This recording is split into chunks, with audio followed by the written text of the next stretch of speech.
हाय दोस्तों, तो दो बहुत ही धमाकेदार बजट फोन हमारे पास इस हफ्ते आ गए हैं। Redmi Note 9 है, यहाँ पे Realme 6i है। तो आज करेंगे इनका जबरदस्त battery drain test, charging test, gaming test, heating test, साथ में इनके सबसे closest competitor Narzo 10, Poco M2 Pro और Redmi Note 9 Pro। अब इन सारे फोन्स में एक दूसरे से 1000-1500 रुपए का फर्क है और काफी सारी स्पेसिफिकेशंस भी काफी सिमिलर हैं। तो अगर आप इन सारे फोन्स में कंफ्यूज्ड हो, अंडर 15,000 आप एक बेस्ट फोन ढूंढ रहे हो, तो कौन सा बनाएगा आपके लिए सबसे ज्यादा सेंस, उस चीज का भी जवाब मैं आपको दे दूंगा।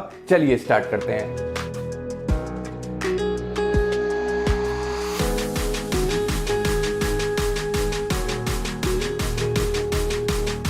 तो सारे फोन यहाँ पे 100% चार्ज हैं। सारे फोन्स पे मैं स्क्रीन ब्राइटनेस फुल पे रखूंगा, सारे फोन्स पे स्पीकर वॉल्यूम फुल पे रहेगी। दो चीजें जो आपको याद रखनी है कि यहाँ पे Narzo 10 में 720p स्क्रीन सिर्फ हमें मिलती है, बाकी सारे फोन्स पे फुल HD प्लस स्क्रीन है। और सिर्फ Realme 6i है जिसपे हमें हाई रिफ्रेश रेट की स्क्रीन मिलती है। बाकी सारे फोन्स पे हमें 60 हर्ट्ज मिलता है, तो यहाँ पे भी मैंने इसका रिफ्रेश रेट अभी 60 कर दिया है। वैसे भी हम ऐसा कुछ हाई रिफ्रेश रेट वाला काम करने नहीं वाले हैं फोन पे। अब बैटरी कैपेसिटीज आपको बताऊं तो सारे Xiaomi वाले फोन में तो एकदम सेम है, 5020 mAh की है। और वैसे Poco M2 Pro पे 5000 mAh बोली जा रही है बैटरी, बट मैं फिर से आपको बता देता हूं, अगर आप फोन के अंदर जाके कहीं पे भी स्पेक्स चेक करोगे, हर जगह 5020 mAh ही है। तो ये बस वो कहने के लिए 5000 बोल रहे हैं। Narzo 10 पे भी 5000 mAh की बैटरी है। सबसे छोटी बैटरी Realme 6i के पास है जो 4300 mAh बैटरी के साथ आता है। तो टेस्ट स्टार्ट करेंगे। फाइनली हमारे देश में वापस फुल HD यूट्यूब चलने लगा है, तो सबसे पहले उसी को टेस्ट कर लेते हैं। ये लेफ्ट साइड वाली दोनों स्क्रीन आपको थोड़ी येलो दिख रही होंगी, वो इनका डिफॉल्ट स्क्रीन टेम्परेचर ही ऐसा है। मैंने कुछ भी कोई अलग से मोड, कुछ कलर मोड सेलेक्ट नहीं किया है। चलिए फिर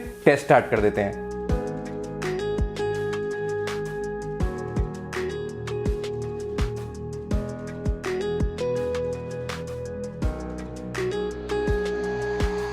वीडियो प्लेबैक के 2 घंटे खत्म हो गए हैं। Xiaomi Poco तीनों एकदम साथ में चल रहे हैं। Narzo 10 थोड़ा सा आगे है। यहाँ पे इसके पास एडवांटेज था कि 720p में वीडियो चल रही थी, बाकी सब में फुल HD पे चल रही थी वीडियो। और सबसे पीछे Realme 6i हो गया है। बैटरी भी यहाँ पे सबसे छोटी है। और स्क्रीन क्वालिटी की मैं बात करूं तो Narzo 10 मुझे थोड़ा सा पीछे लग रहा था, ब्राइटनेस में भी, शार्पनेस में भी। Xiaomi के तीनों फोन तो एकदम ही सेम लेवल थे। Realme 6i मैं बोलूंगा कि शायद थोड़ा सा पीछे था इनसे ब्राइटनेस के मामले में। तो नेक्स्ट टेस्ट अब आ जाता है गेमिंग टेस्ट। उससे पहले थोड़ा वार्म अप करने के लिए बेंचमार्क्स रन कर लेते हैं। साथ ही साथ में आपको इनके स्पेक्स थोड़ा समझा देता हूं। तो Narzo 10 पे हमें G80 चिपसेट मिलता है, Note 9 पे हमें G85 मिलता है। बेसिकली सेम चिपसेट है, थोड़ी सी बस क्लॉक स्पीड बढ़ाई गई है। इन दोनों का फुल कंपैरिजन अगर आपको देखना है, लिंक यहाँ पे मिल जाएगा। Realme 6i पे हमें G90T मिलता है, जो नाम से इनके पास का लगता है, बट एक्चुअली काफी ज्यादा पावरफुल है। यहाँ पे कोर्स भी नए हैं और जो GPU है वो भी ज्यादा पावरफुल है। Poco M2 Pro, Note 9 Pro पे हमें सेम प्रोसेसर मिलता है, Snapdragon 720G। टेस्टिंग का पहला राउंड खत्म हो गया है। Poco M2 Pro, Note 9 Pro में एकदम सिमिलर स्कोर्स आए हैं। बहुत ही हल्का सा इनसे पीछे है Realme 6i, और सबसे कम स्कोर यहाँ पे Note 9 को मिला है, जो Narzo 10 से भी थोड़ा पीछे खत्म किया है। सेम टेस्ट एक बार और रन करके देखते हैं तो हमें कंसिस्टेंट परफॉर्मेंस का थोड़ा पता चल जाएगा।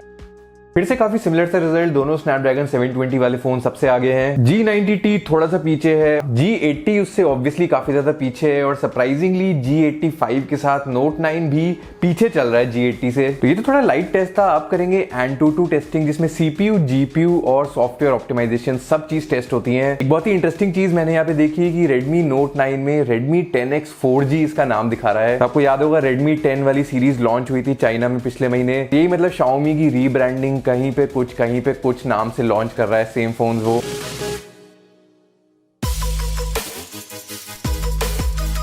तो AnTuTu का पहला राउंड खत्म हो गया है। यहाँ पे सबसे ज्यादा स्कोर Realme 6i में आ गया है। दोनों Snapdragon 720 वाले फोन जिससे पीछे हैं, और इन दोनों में से Note 9 Pro थोड़ा आगे है। और यहाँ पे अगेन सबसे कम स्कोर Narzo 10 और Note 9 में आया है। और अगेन इंटरेस्टिंग चीज है कि ये G85 का G80 के ऊपर ऐसा कुछ हमें बेनिफिट नहीं दिख रहा है। AnTuTu में G90T हमेशा अच्छा परफॉर्म करता है, क्योंकि यहाँ पे इसको GPU का अपने बहुत फायदा हो जाता है। आप देखोगे अगर इसका GPU स्कोर G80, G85 दोनों ही फोन से ऑलमोस्ट डबल लेवल पे है। इनफैक्ट Snapdragon 720 के भी जो GPU स्कोर्स हैं उनसे भी ज्यादा हमें यहाँ GPU स्कोर मिल रहा है। तो ये स्कोर्स आप याद रखना। सेम टेस्ट एक बार और करके देखेंगे सस्टेन्ड परफॉर्मेंस में हमें कुछ फर्क देखने को मिलता है या फिर नहीं।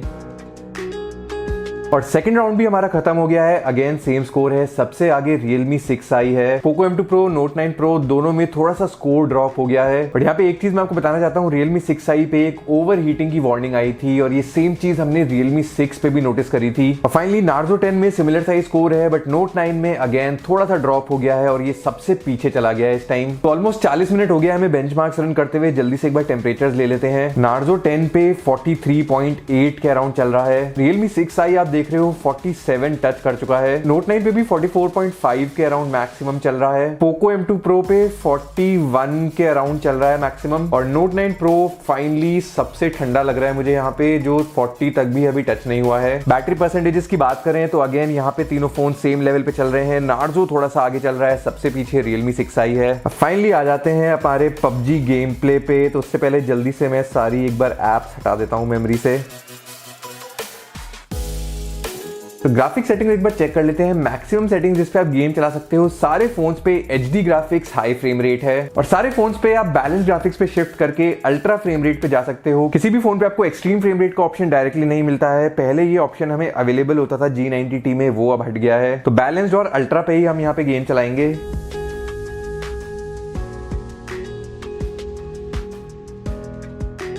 तो 1 घंटा पूरा होने वाला है PUBG गेमिंग का। एक्चुअल गेमिंग परफॉर्मेंस की अगर मैं बात करूं तो यहाँ पे सबसे कंसिस्टेंट, सबसे स्मूथ जो मुझे परफॉर्मेंस मिल रही है, Poco M2 Pro, Note 9 Pro दोनों ही काफी अच्छा कर रहे हैं। पर आज मेरे पास गेम बेंच नहीं है यहाँ पे FPS टेस्टिंग करने के लिए, बट इनकी FPS टेस्टिंग वाला टेस्ट मैंने रिसेंटली किया था, आपको यहाँ पे मिल जाएगा। उसके बाद नेक्स्ट बेस्ट है Realme 6i। अगेन यहाँ पे काफी पावरफुल हमें गेमिंग प्रोसेसर मिल रहा है G90T, और इसको हम काफी टेस्ट कर चुके हैं Redmi Note 8 Pro पे भी, Realme 6 पे भी। परफॉर्मेंस यहाँ पे काफी अच्छी मिलती है। यहाँ पे बस वही एक प्रॉब्लम होती है कि कंसिस्टेंट परफॉर्मेंस में थोड़ा ये स्ट्रगल करता है। मतलब गेम वैसे अभी भी स्मूथली चल रहा है, बट हीटिंग यहाँ पे थोड़ी ज्यादा हो रही है। अगर हम और आधा 1 घंटा खेलते रहेंगे तो यहाँ पे आपको थोड़ी बहुत थ्रॉटलिंग दिखनी शुरू हो जाएगी परफॉर्मेंस में। Narzo 10 में से क्लियरली एक लेवल नीचे है परफॉर्मेंस। वैसे हीटिंग यहाँ पे उतनी ज्यादा नहीं हो रही है, बट थोड़े बहुत कंसिस्टेंट फ्रेम ड्रॉप्स मुझे यहाँ पे दिख रहे हैं। कहीं कहीं पे हल्के स्टटर भी हो रहे हैं। पर यहाँ पे सबसे सरप्राइजिंग मुझे लगा आज का हमारा जो नया एंट्रेंट था Redmi Note 9। बेंचमार्क्स में भी हमने देखा था कि यहाँ पे स्कोर ड्रॉप हुआ था इसका। अभी गेम चलते हुए भी मेरे को काफी अच्छे खासे यहाँ पे फ्रेम ड्रॉप, स्टटर्स देखने को मिल रहे हैं। और हर गेम के बाद वो ऑप्शन भी आ रहा है कि ग्राफिक सेटिंग्स लोअर कर लो। तो मतलब वही बात है, यहाँ पे अगर आपको गेमिंग करनी है स्मूथ अल्ट्रा वगैरह पे आप कर सकते हो। बट ये चीज बस एक्सपेक्ट मत करना कि G85 है तो G90 लेवल के आसपास का आपको परफॉर्मेंस मिलेगा। अगर आपके लिए PUBG इंपॉर्टेंट है, आप रेगुलर गेमिंग करते हो, तो G90T या फिर Snapdragon 720G वाला फोन ही मैं आपको रेकमेंड करूंगा। तो PUBG के भी ऑलमोस्ट 2 घंटे हो गए हैं। जल्दी से एक बार टेम्परेचर पर नजर डाल लेते हैं। Narzo 10 43.5 के अराउंड चल रहा है। Realme 6i 47 के जस्ट ऊपर है। Note 9 ऑलमोस्ट 43 के पास है। Poco M2 Pro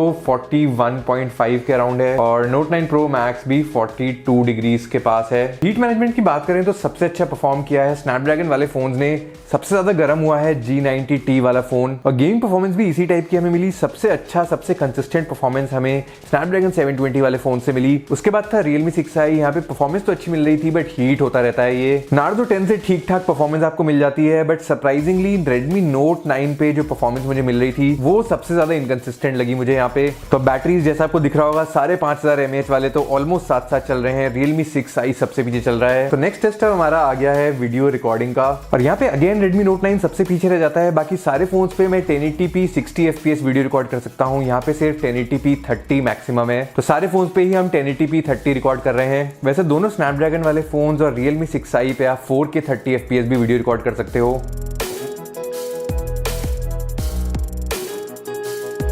तो वीडियो रिकॉर्डिंग को 25 मिनट हो चुके हैं। टेस्ट के 5 घंटे जस्ट खत्म हो गए हैं। Realme 6i ऑलरेडी 5% पे आ गया है। बाकी सारे फोन्स एकदम हाथ में हाथ डाले चल रहे हैं। तो नेक्स्ट टेस्ट है हमारा सोशल मीडिया टेस्ट। इसके लिए करेंगे YouTube पे लाइव स्ट्रीम, पर सिर्फ स्क्रीन और वाईफाई का यूज करेंगे, साउंड एकदम बंद रखेंगे। और यहाँ पे एक चीज मैं नोटिस कर रहा हूँ यार, Redmi Note 9 में सबसे ज्यादा लैग कर रही है वीडियो, बार बार बफर होने के लिए रुक जा रही है। जैसे सारे फोन सेम वाईफाई नेटवर्क से कनेक्टेड हैं, और मैंने भी इस फोन को अलग से यूज नहीं किया है, तो देखना पड़ेगा शायद यहाँ पे वाईफाई सिग्नल जो है उतना स्ट्रांग नहीं पकड़ रहा है।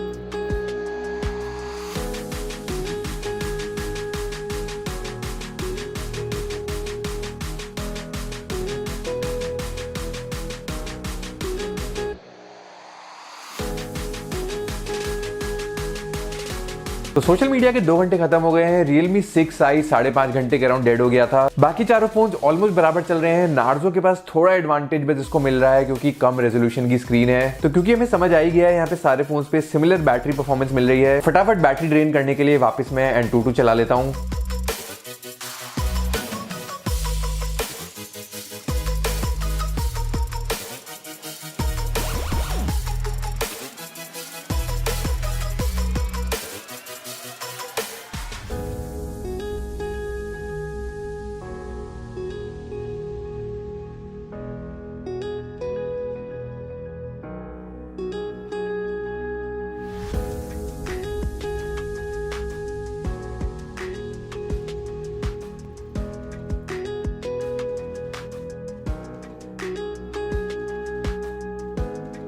तो ये है final battery drain results. Realme 6i सबसे पहले यहाँ पे मर गया और Realme 6 भी मैंने रियल लाइफ में यूज करा था, उसमें भी अराउंड 5.5-6 घंटे का ही मैक्सिमम आपको स्क्रीन ऑन टाइम मिलेगा। पर इसके पास जो बेनिफिट है कि 90 हर्ट्ज रिफ्रेश रेट ही आपको दे रहा है, तो डे टू डे यूजेज आपका इतना ज्यादा स्मूथ होगा, आपको बाकी किसी फोन पे वो एक्सपीरियंस नहीं मिलेगा। इससे ऑलमोस्ट 2 घंटे एक्स्ट्रा बाकी सारे फोन टिक गए। Xiaomi के तीनों फोन पे तो एकदम सेम मैं बैटरी परफॉर्मेंस मानूंगा। Poco M2 Pro और Note 9 Pro पे तो हर चीज ही सेम है, तो वहां पे तो बिल्कुल मिलनी ही थी सेम बैटरी लाइफ। पर Note 9 की परफॉर्मेंस से अभी मैं उतना संतुष्ट नहीं हूँ। शायद ये पहला फोन है अभी इस नए प्रोसेसर के साथ, इसलिए अभी थोड़ी ऑप्टिमाइजेशन होनी इसमें बाकी है। पर जो मेरी एक्सपेक्टेशन थी इससे गेमिंग परफॉर्मेंस में, वो ये मैच नहीं कर पाया और थ्रॉटल भी काफी ज्यादा हो रहा था। सबसे लंबा यहाँ पे टिक गया Narzo 10। ऑब्वियसली बड़ी बैटरी तो इसके पास है ही, एक बेनिफिट ये भी हो जाता है कि कम पिक्सल वाली स्क्रीन हमें मिल रही है। खैर ये हो गया बैटरी ड्रेन टेस्ट। अब करेंगे battery charging test. Battery charging speed मैं आपको बता देता हूँ। तो सबसे पहली बात तो मेरे पास नॉर्मल Note 9 Pro नहीं है, ये Note 9 Pro Max है जो मैं यूज कर रहा हूँ। और क्योंकि यहाँ पे बाकी सारी चीजें सेम है, सिर्फ चार्जिंग स्पीड अलग थी। Note 9 Pro Max में वैसे हमें 33 वॉट चार्जिंग मिलती है, बट यहाँ पे मैं इसको Note 8 Pro के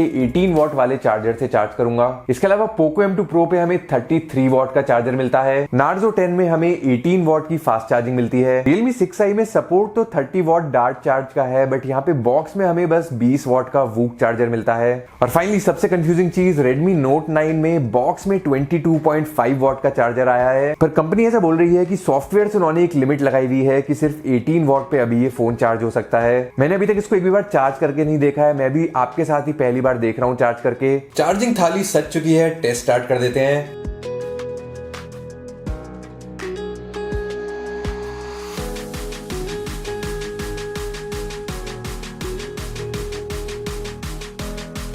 तो आधा घंटा हो गया चार्जिंग का। सबसे आगे Poco M2 Pro चल रहा है, Realme 6i भी उसके पीछे पीछे है। और यहाँ पे एक चीज साफ हो गई है कि Note 9 जो है वो 18 वॉट चार्जिंग से ही चार्ज हो रहा है। सबसे पीछे इस टाइम चल रहा है Narzo की 18 वॉट चार्जिंग भी इससे फास्ट चल रही है।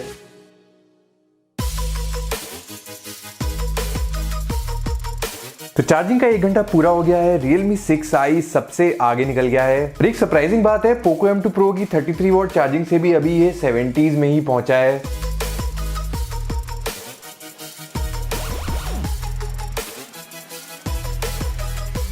तो 1 घंटा 20 मिनट होने से पहले ही Realme 6i फुल चार्ज हो गया है। और इसीलिए मुझे Realme की वूक चार्जिंग बहुत ज्यादा पसंद है। अगर आप 30 वॉट चार्जर यूज करोगे तो ये 1 घंटे में ही 0 to 100 हो जाएगा। 30 वॉट चार्जिंग वाला टेस्ट आपको देखना है, लिंक यहाँ पे मिल जाएगा। तो आप Realme का पावर बैंक खरीद सकते हो जो रिसेंटली आया था, उसमें हमें यही सेम 30 वॉट डार्ट चार्जिंग का सपोर्ट मिलता है, तो उससे आप इसको डायरेक्टली चार्ज कर सकते हो।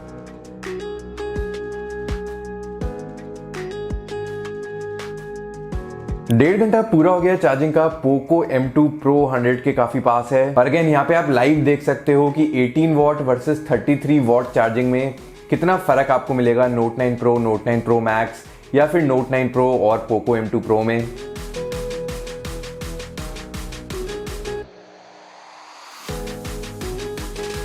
तो Poco M2 Pro भी 100% टच हो गया है। इतने में 18 वॉट के साथ Note 9 Pro भी 91 पे पहुंच गया ऑलरेडी। तो ऑन पेपर देख के जितना लग रहा था कि 33 वॉट से एकदम डबल स्पीड हो जाएगी, वैसा वाला यहाँ पे मुझे डिफरेंस नहीं दिखा है। खैर जो लास्ट के परसेंट होते हैं इसमें काफी ज्यादा टाइम लगाते हैं ये फोन्स, देखते हैं फुल 100 होने में कितना टाइम लगेगा इसको। पर एक इंटरेस्टिंग चीज ये है, Note 9 में सेम बैटरी साइज है और 18 वॉट चार्जिंग भी चल रही है। अभी ये बहुत ही ज्यादा पीछे चल रहा है और ये मुझे बिल्कुल लॉजिक समझ नहीं आया है।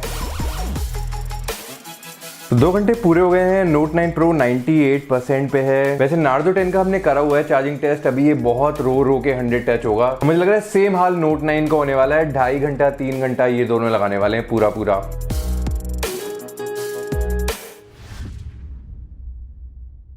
तो 2 घंटा 10 मिनट लगा नोट 9 प्रो को 18 वॉट से चार्ज होने में। मतलब आप देख सकते हो 33 वॉट के ऊपर 30 मिनट का एक्स्ट्रा टाइम हमें यहाँ पे दिखा रहा है। तो नोट 9 तो 100% चार्ज हो गया है। नार्जो 10 को लगता है एक आध मिनट और लगेगा 100 छूने में। यार यहाँ पे जो ये 2.5 घंटे से ऊपर का टाइम लग रहा है इन्हें 100% टच होने में, इसको तो मैं बिल्कुल फास्ट चार्जिंग कंसिडर ही नहीं करूंगा, क्योंकि अगर आप 10 वॉट के चार्जर से भी चार्ज करोगे 5000 mAh की बैटरी तो 2 घंटा 45 मिनट में वो फुल 100 हो जाती है। और एक चीज दोबारा मैं आपको बताना चाहता हूँ, आपने देखा नोट 9 प्रो, रेडमी नोट 9 दोनों में सेम बैटरी कैपेसिटी है, दोनों में 18 वॉट चार्जिंग से चार्ज हो रहे थे फोन। नोट 9 प्रो का जो फुल चार्जिंग टाइम था वो काफी तेज था नोट 9 से। और यहाँ पे काफी इंपॉर्टेंट लेसन है हमारे लिए, क्योंकि जो चार्जिंग स्पीड्स होती हैं जनरली आपके फोन में जो प्रोसेसर होता है उस पर भी डिपेंड करता है कि उसमें किस टाइप का फॉर्मेट का चार्जिंग सपोर्टेड है, कितना करंट, कितनी वोल्टेज वो एक बार में ले सकता है। आई थिंक उसी का थोड़ा डिफरेंस हमें यहाँ पे दिखा। नार्जो 10 तो मुझे लग रहा है सो गया है 99% पे, आगे ही नहीं बढ़ रहा है। टाइमर मैं स्टॉप कर देता हूं और 2-3 मिनट में भाई ये हो ही जाएगा 100। चार्जिंग ब्रेकडाउन की बात करें तो अगेन वही चीज है, फास्ट चार्जिंग का जो एक्चुअल बेनिफिट होता है कि आपको इमरजेंसी में कहीं जाना पड़े, 15 मिनट आधे घंटे के लिए आप फोन चार्ज पे लगाओ और फट से वो चार्ज हो जाए थोड़ा, वो बेनिफिट आपको सिर्फ Realme 6i और Poco M2 Pro ही दे पा रहे हैं यहाँ पे। अब ओवरऑल बैटरी रिजल्ट की बात करें तो इस बार से मैंने सोचा है कि मैं आपको 10 में से स्कोर बताऊंगा। तो बैटरी ड्रेन में टॉप पे आएंगे M2 Pro, नोट 9 Pro, उससे थोड़ा पीछे आएगा नोट 9, क्योंकि बैटरी लाइफ यहाँ पे सेम थी बट परफॉर्मेंस में थोड़ा पीछे रह जाता है ये। नार्जो 10 में एक और डिसएडवांटेज है कि यहाँ पे सिर्फ HD स्क्रीन आपको मिल रही है और सबसे कम बैटरी लाइफ सबसे पीछे है Realme 6i, पर एकदम कमबैक मारता है ये चार्जिंग स्पीड्स में, टॉप स्पॉट ले जाता है। हाफ पॉइंट मैंने इसका यहाँ पे काट लिया है क्योंकि बॉक्स में हमें 30 वॉट चार्जर नहीं मिल रहा है। इससे जस्ट थोड़ा सा पीछे आएगा Poco M2 Pro। Note 9 Pro यहाँ पे पीछे रह जाता है अपनी स्लो चार्जिंग की वजह से, और जब सेम प्राइस सेम स्पेक्स में आपको Poco M2 Pro मिल रहा है तो मुझे नहीं लगता कि नोट 9 Pro खरीदने का कुछ भी सेंस है इस टाइम। और ऑब्वियसली नार्जो 10 नोट 9 में सबसे स्लो हमें चार्जिंग मिल रही है। तो ओवरऑल रिजल्ट्स की बात करें सबसे नीचे आएगा नार्जो 10 और नोट 9। मैं होप कर रहा हूं कि नोट 9 में सॉफ्टवेयर अपडेट के साथ एटलीस्ट ये जो परफॉर्मेंस इश्यूज थे ये फिक्स हो जाएं। दूसरी चीज कंपनी ने प्रॉमिस किया है कि 22.5 वॉट चार्जिंग भी वो अनलॉक कर देंगे। तो जब ऐसा हो जाएगा मैं जरूर अपडेट आपको दूंगा कितना फर्क उससे पड़ता है। नोट 9 Pro जैसा मैंने कहा भाई बिल्कुल खरीदने का सेंस नहीं है, सीधा Poco M2 Pro आपको खरीदना चाहिए। जबरदस्त बैटरी लाइफ मिल रही है और चार्जिंग स्पीड भी धमाकेदार मिल रही है। Realme 6i बैटरी लाइफ में थोड़ा पीछे रह जाता है और परफॉर्मेंस में भी थोड़े हीटिंग इश्यूज इसमें है, क्योंकि G90T उतना पावर एफिशिएंट नहीं है स्नैपड्रैगन प्रोसेसर्स की तरह। अगर हम ओवरऑल पैकेज की बात करें, जिस प्राइस पे ये आता है, जो चार्जिंग स्पीड दे रहा है, जो ये परफॉर्मेंस आपको दे रहा है, 90 हर्ट्ज का मक्खन रिफ्रेश रेट दे रहा है, तो थोड़ी सी कम बैटरी लाइफ मिल भी रही है तो उतना बुरा नहीं लगता है। तो अभी इस वीडियो के लिए इतना ही। आप बताओ कैसी लगी आपको इन सारे फोन्स की परफॉर्मेंस, एक्सपेक्टेड था या फिर कुछ अनएक्सपेक्टेड रिजल्ट मिला है? और कुछ क्वेश्चंस हैं और क्या कंपैरिजन देखने हैं नीचे कमेंट करके मुझे जरूर बताते रहना। और ऑब्वियसली भाई ट्विटर पे फॉलो कर लो, बढ़िया बढ़िया वहां पे आजकल हम डिस्कशंस कर रहे हैं रोज। मैं मिलता हूं आपसे नेक्स्ट वीडियो में, तब तक के लिए बाय।